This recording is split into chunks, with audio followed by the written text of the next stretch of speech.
Tim SAR gabungan berhasil menemukan satu korban yang tertimbun reruntuhan bangunan di perumahan Grand Polonia, Medan, Sumatera Utara. Hingga saat ini, pencarian dan evakuasi masih terus dilakukan.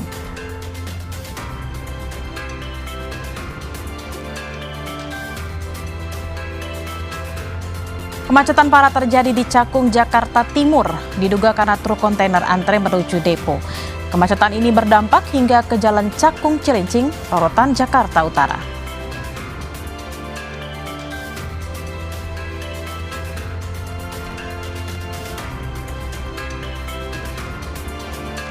Dua korban kapal motor Nurul Salsa yang terdampar di perairan Kabupaten Pangkep tiba di Pelabuhan Kota Benteng, Kabupaten Kepulauan Selayar, Sulawesi Selatan.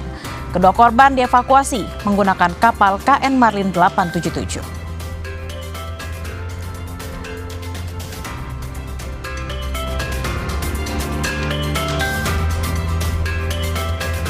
Halo, selamat sore saudara. Selama 30 menit ke depan, Indonesia Update akan hadir dengan sejumlah informasi penting dan menarik lainnya.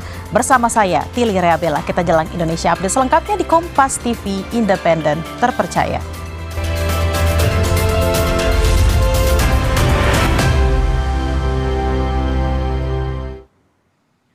Kita ke informasi pertama, saudara. Kemacetan parah terjadi di Cakung, Jakarta Timur. Diduga karena truk kontainer antre menuju depo. Kemacetan ini berdampak hingga ke Jalan Cakung Cilincing, Rorotan, Jakarta Utara. Jalan Cakung Cilincing, Rorotan, Jakarta Utara Selasa siang macet. Kemacetan diduga karena adanya antrean truk kontainer menuju depo kontainer di wilayah Cakung. Kemacetan sudah terjadi selama kurang lebih 4 jam dengan jarak kemacetan mencapai 1 km lebih.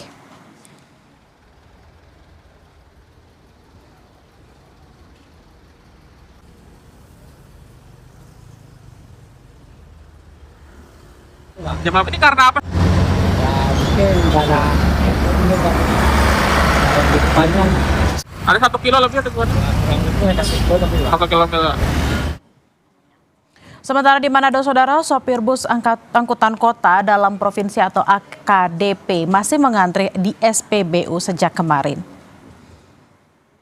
Antrean sudah terjadi sejak beberapa pekan terakhir di sejumlah SPBU di kota Manado, Sulawesi Utara. Bahkan waktu antrean bisa seharian, tergantung panjangnya antrean kendaraan di masing-masing SPBU. Salah satunya di SPBU Politeknik Kota Manado. Antrian hampir mencapai 3 km. Para sopir mengaku pendapatan mereka terganggu karena untuk mengangkut penumpang dan barang sangat bergantung pada kelancaran distribusi BBM.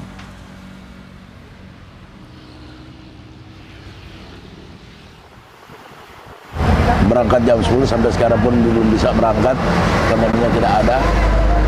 Apalagi SPBU terganggu, kalau kita pindah di tempat lain malah lebih susah lagi, tidak akan dapat karena antrian sudah panjang.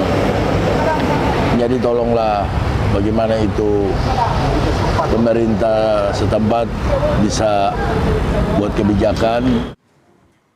Yang juga jadi sorotan, saudara, tim SAR gabungan berhasil menemukan satu korban yang tertimbun reruntuhan bangunan di perumahan Grand Polonia, Medan, Sumatera Utara. Korban ditemukan dalam kondisi meninggal dunia, sementara 2 korban lainnya hingga kini masih dalam proses pencarian. Hingga saat ini pencarian dan evakuasi masih terus dilakukan.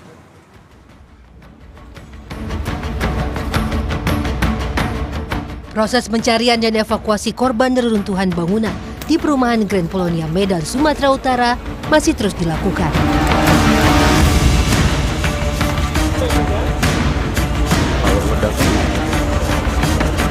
Pada Selasa dini hari, sekitar pukul 2:20, tim SAR gabungan menemukan satu korban meninggal yang tertimbun di bawah reruntuhan bangunan. Jenazah korban langsung dievakuasi ke Rumah Sakit Bayangkara untuk proses identifikasi. Hasil investigasi awal, adanya kebocoran dari pipa gas tanam atau pipa gas bawah tanah. Tadi kami sudah masuk dengan menggunakan alat pendeteksi gas. Memang terdeteksi di situ. Ada 6 orang yang merupakan dan yang tinggal di dalam. Tim SAR gabungan masih terus berupaya menemukan 2 korban lain yang diduga masih tertimbun di bawah material bangunan. Proses pencarian terkendala oleh kondisi reruntuhan bangunan yang bertumpuk dan akses masuk yang rawan buat keselamatan.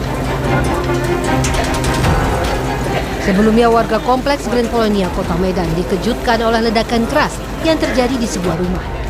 Bangunan hancur roboh akibat ledakan juga menimpa mobil yang terparkir. Polisi bilang dari investigasi awal diduga ledakan terjadi karena pipa gas tanam di dalam rumah yang bocor. Ledakan juga membuat 6 rumah di sekitar lokasi mengalami kerusakan. Dedi Zulkifli Tarigan, Kompas TV, Medan, Sumatera Utara. Saudara, sebuah rumah di Jalan Nangka, Cipayung, Jakarta Timur ludes terbakar Selasa pagi. Diduga api berasal dari kebocoran tabung gas saat kompor tengah digunakan untuk memasak. Asap dari rumah yang terbakar di Cipayung, Jakarta Timur masih terlihat pada Selasa pagi. Sebelumnya diketahui api tiba-tiba muncul dari area dapur salah satu rumah warga. Diduga api berasal dari kebocoran tabung gas saat tengah digunakan untuk memasak. Meski sempat kesulitan mencapai titik api akibat akses yang sempit, api mulai bisa dipadamkan setelah menerjunkan 14 unit pemadam kebakaran. Tidak ada korban jiwa maupun luka dalam peristiwa ini, namun kerugian diperkirakan mencapai ratusan juta rupiah. Kebakaran diduga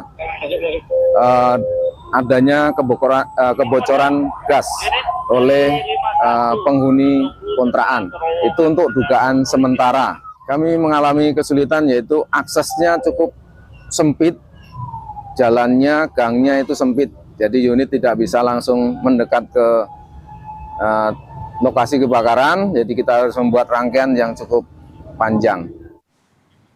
Kita beralih ke informasi lain, saudara. Atlet golf putri diduga diculik oleh sejumlah orang saat tengah berada di restoran di kawasan Mangga Besar, Jakarta Pusat. Personel Polres Metro Jakarta Pusat telah memeriksa sejumlah saksi dan rekaman CCTV. Seorang atlet golf putri, Jesslyn Wijaya, diduga hilang diculik oleh sejumlah orang tak dikenal. Peristiwa yang menimpa Jesslyn terjadi pada 13 Juli 2026 saat korban tengah menghadiri perayaan hari ulang tahun neneknya di sebuah restoran yang berlokasi di Jalan Mangga Besar, Sawah Besar, Jakarta Pusat. Korban diduga dibawa paksa oleh 5 orang pria dan dibawa ke dalam mobil. Kasat Reskrim Polres Metro Jakarta Pusat AKBP Robi Heri Saputra membenarkan adanya peristiwa tersebut yang dilaporkan oleh teman dekat korban berinisial NH. Polisi langsung mendatangi lokasi untuk meminta keterangan dari sejumlah saksi serta memeriksa rekaman CCTV guna mengidentifikasi pelaku. Kini polisi menyebut adanya pencabutan laporan atas kasus ini. Tanggal 19 pelapor datang kembali ke Polres Jakarta Pusat untuk mencabut laporan.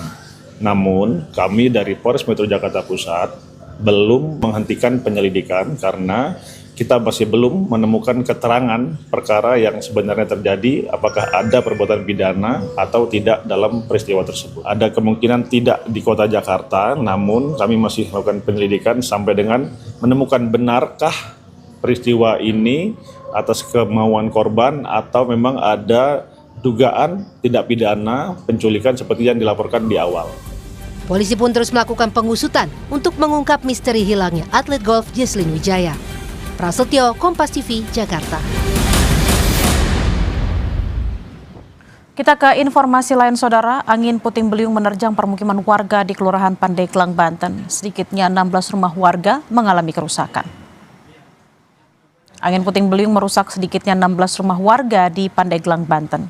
Kerusakan yang dialami sebagian besar terjadi pada atap rumah. Warga bilang saat kejadian angin kencang datang secara tiba-tiba disertai hujan ringan. Warga berharap pemerintah daerah dapat memberikan bantuan untuk memperbaiki rumah warga yang terdampak.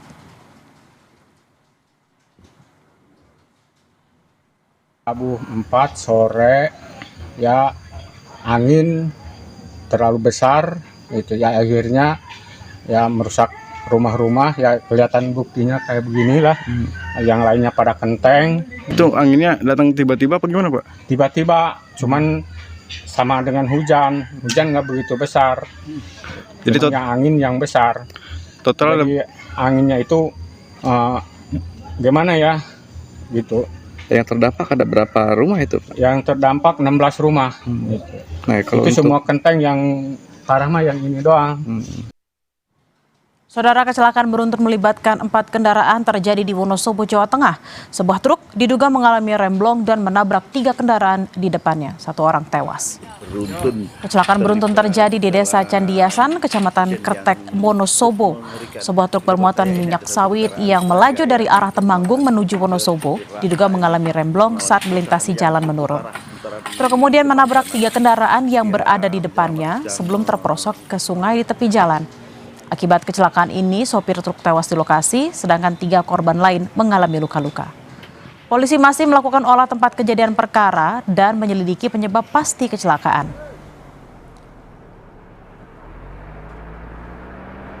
Telah terjadi laka lantas di Jalan Paraan Wonosobo. Laka lantas yang mengakibatkan 1 korban meninggal dunia dan 3 luka ringan. Jadi kejadian laka ini beruntun ya, mengakibatkan 4 kendaraan ya yang berdampak, 1 mobil truk, kemudian 2 mobil umum ya pribadi, dan 1 truk tangki minyak. Informasi usai jeda, Saudara. Wacana reshuffle Kabinet Agustus nanti, Menteri Pekerjaan Umum Dodi Hanggodo mengaku tidak ingin spekulasi. Perombakan menteri sepenuhnya hak prerogatif Presiden.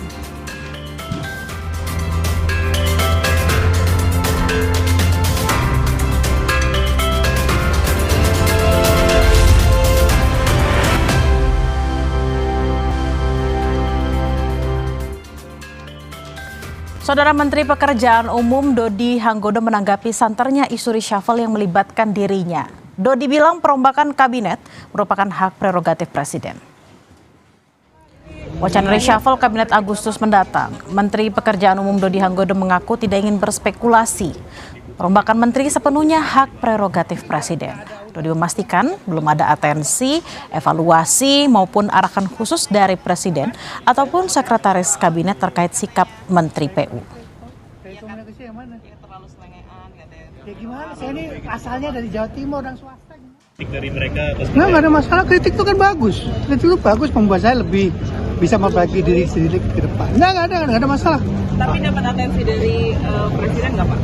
Soal Kritikan yang terhadap Bapak di media sosial tadi? Iya.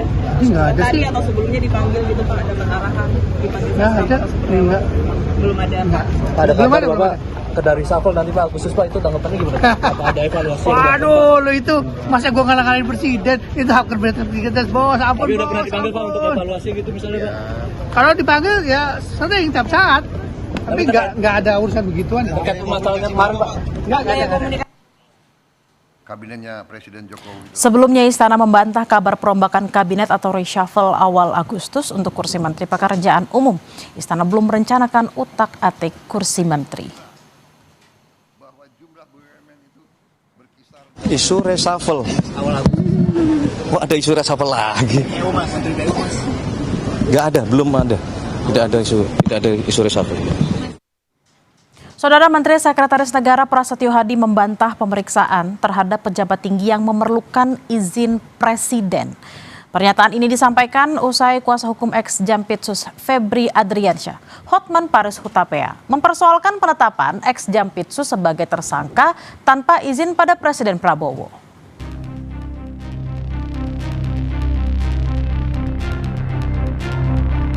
Penetapan ex Jampitsus Febri Adriansyah sebagai tersangka dalam kasus dugaan korupsi masih menjadi sorotan di masyarakat. Dalam kasus ini 2 orang telah ditetapkan sebagai tersangka. Namun atas penetapan ex Jampitsus sebagai tersangka, kuasa hukumnya, Hotman Paris Hutapea, mempersoalkan hal tersebut. Hotman menyampaikan penetapan tersangka dilakukan tanpa pemberitahuan atau izin Presiden Prabowo Subianto. Ia juga menyebut ex Jampitsus adalah korban kriminalisasi, padahal Febri adalah orang kebanggaan Presiden Prabowo. Jampitsus itu adalah yang dibanggakan oleh Presiden Prabowo karena dengan dia negara mendapatkan sebagai Satgas PKH 300 triliun. Kemudian dalam 1 tahun. Dalam 1 tahun. Kemudian pengembalian kerugian negara dapat 130 triliun. Sudah 430 triliun kembali dibanggakan oleh presiden. Bayangin orang yang kebanggaannya presiden tiba-tiba dikriminalisasi bahkan tanpa pamit sama presiden. Karena waktu saya di Singapura saya bikin akun bahwa nggak mungkin presiden nggak tahu. Ternyata enggak. Menyikapi pernyataan Hotman, Menteri Sekretaris Negara Prasetyo Hadi meminta agar kasus korupsi yang menyeret ex-Jampitsus tidak dikaitkan dengan Presiden Prabowo Subianto. Prasetyo juga membantah klaim pengacara ex-Jampitsus Hotman Paris yang menyebut pemeriksaan terhadap pejabat tinggi memerlukan izin Presiden. Mensesnek menegaskan seluruh proses penegakan hukum mengikuti mekanisme hukum yang berlaku. Itu kan kita kembalikan ke proses hukum ya. Jangan dikait-kaitkan juga dengan Bapak Presiden kan. Sepenuhnya kita kembalikan ke mekanisme hukum yang berlaku kan. Tapi kalau pemeriksaan memerlukan izin Presiden, pejabat tinggi itu gimana? Saya rasa klaim Bang Hotman. Ya, saya rasa kembali kepada mekanismenya ya. Saya rasa nggak ada juga hanya pada saat masih proses pemeriksaan harus izin Presiden itu kan. Sementara Menteri Koordinator Bidang Hukum, Hak Asasi Manusia, Imigrasi dan Permasyarakatan, Yusril Iza Mahendra bilang, penyidik punya kewenangan menentukan perlu atau tidaknya dilakukan penahanan terhadap seorang tersangka. Penahanan itu kan disebabkan karena 3 faktor. Karena khawatir yang bersangkutan melarikan diri, yang kedua menghilangkan barang bukti, yang ketiga mengulangi lagi tindak pidana yang dilakukannya. Jadi berdasarkan KUHP baru, ya bisa saja dilakukan penahanan, bisa tidak dilakukan penahanan. Dan kalaupun dilakukan penahanan, dapat juga digugat pra-peradilan ke pengadilan. Dan karena itu kita awasi dan kita cermati apa yang dilakukan oleh penyidik Kejaksaan Agung dalam mengungkapkan atau melakukan penyidikan lanjutan terhadap kasus mantan Jampitsus. Tahap-tahap awal ya, kita lihat aja perkembangannya. Dalam perkembangan bisa saja dilakukan tindakan penahanan. Dalam kasus yang menyeret ex-Jampitsus, penyidik menyerahkan barang bukti berupa uang tunai 6 miliar rupiah, emas 23 karat seberat 74 kg, 6 juta dolar Amerika Serikat, dan 16.000 dolar Singapura. Penyidik gabungan Kortes Tipikor Polri dan Polda Metro Jaya telah melimpahkan tersangka Don Rito beserta barang bukti ke Kejaksaan Agung. Sementara publik masih menunggu langkah penyidik terkait status penahanan tersangka ex-Jampitsus. Tim Liputan Kompas TV. Mantan Jaksa Agung Muda Tindak Pidana Khusus Kejaksaan Agung Febri Adriansyah resmi ditetapkan sebagai tersangka dugaan tindak pidana korupsi dan pencucian uang oleh Kepolisian Republik Indonesia. Namun meski sudah ditetapkan sebagai tersangka, ex-Jampitsus Febri Adriansyah belum ditahan. Berikut penelusuran jurnalis Kompas TV Dipo Nurbahagia. Saudara, setelah polisi menyerahkan perkara penyidikan ke Kejaksaan Agung, tidak hanya terkait dengan pemberkasan diserahkan, tetapi juga polisi dijadwalkan akan menyerahkan sejumlah barang bukti yang kemudian akan dibawa dan ditindaklanjuti oleh Kejaksaan Agung. Sebelumnya, secara bertahap mulai tanggal 11 Juli 2026, sejumlah barang bukti sudah dipindahkan dari Polda Metro Jaya ke Kejaksaan Agung, tetapi untuk barang bukti emas 74 kg emas dan juga termasuk uang dengan nilai setengah triliun rupiah. Ini juga rencananya akan dibawa, tetapi yang menarik adalah dan yang menjadi pertanyaan, di mana posisi dan juga di mana keberadaan dari tersangka utama Febri Adriansyah, ex-Jampitsus Kejaksaan Agung yang belum menampakkan batang hidungnya. Saya akan coba datangi saudara untuk mengkonfirmasi hal ini. Dan ini adalah, kita akan lihat ya, apakah tersangka akan turun dari mobil yang kemudian ada di depan lobi Kejaksaan Agung. Oke, ini petugas polisi yang sudah keluar. Dorito, ada yang disampaikan Dorito. Dorito, apa hubungan Anda dengan Febri seperti apa? Hubungan Anda dengan Febri seperti apa, Dorito? Dorito, ada yang disampaikan. Hubungan Anda dengan Febri seperti apa? Satu tersangka atas nama Don Rito sudah masuk ke dalam gedung Kejaksaan Agung, tapi pertanyaannya di mana sebenarnya keberadaan dari Febri Adriansyah yang tadi kami pastikan belum terlihat dan belum menggunakan baju oranye, saudara. Izin konfirmasi, 74 kg emas itu apakah seluruhnya milik Febri atau milik orang lain? Karena ada informasi pejabat juga memiliki sebagian dari emas itu. Yang kedua juga soal tabel, Pak. Tabel kerajaan Febri Adriansyah terkait tambang, sawit, dan juga pemerasan kerap putih. Apakah ini juga sudah didalami oleh polisi dan kejaksaan? Saya tidak memasuki ke situ karena ini masih dalam tahap perkembangan penyidikan, sepenuhnya kewenangan penyidik. Tetapi kami menerima sprindik hanya 3. Kita fokuskan ke sana ya. Terkait dengan isu-isu kami tidak bisa Kalau kepemilikan emas, Pak? Kada emas, ya nanti diperiksa. Tapi seluruhnya punya Febri atau mungkin ada? Saya tidak tahu pasti. Ya nanti kan tinggal diperiksa ya. Informasi usai jeda, saudara, 2 korban kapal motor Nurul Salsa yang terdampar di perairan Kabupaten Pangkep tiba di pelabuhan kota Benteng, Kabupaten Kepulauan Selayar, Sulawesi Selatan. Kedua korban dievakuasi menggunakan kapal KN Marlin 877.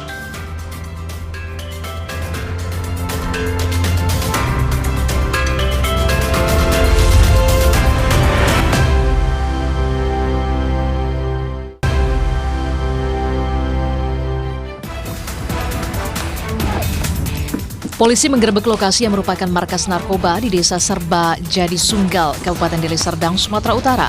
Lokasi markas narkoba berada di bantaran rel kereta api. Polisi melewati jalan sempit di area persawahan. Lokasi juga dibatasi beragam barikade, mulai dari portal, jalan papan kayu di atas rawa hingga barikade anjing. Sejumlah pelaku berupaya kabur, 3 orang ditangkap di lokasi.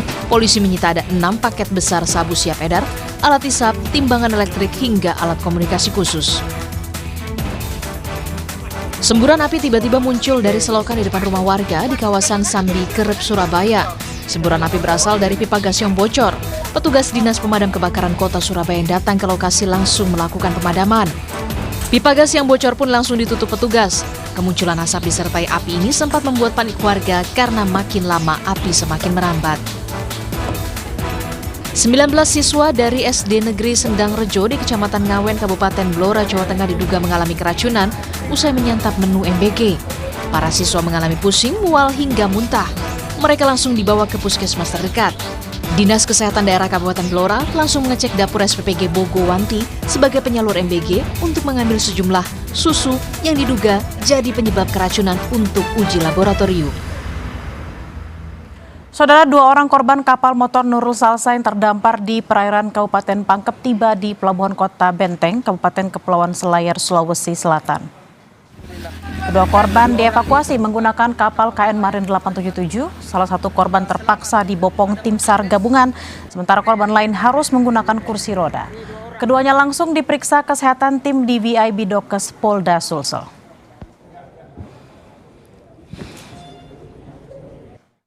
Alhamdulillah, sudah 2 orang ditemukan oleh kapal nelayan Bari-Bari. Langsung dievakuasi dan diserahkan oleh tim SAR gabungan ke DVI. Itu dari Birops ke Kapolres, dan Kapolres menyerahkan ke tim DVI untuk dilakukan untuk dilakukan pemeriksaan lebih lanjut. Orang ini adalah penumpang dari KN Nurul Salsa ini. Keduanya ditemukan di mana, Pak? Informasi tadi menutup perjumpaan kita di Indonesia Update. Akhir kata saya Tili Rea Bella pamit. Sesaat lagi akan hadir program Borgol bersama rekan Desi Fiftina. Sampai jumpa.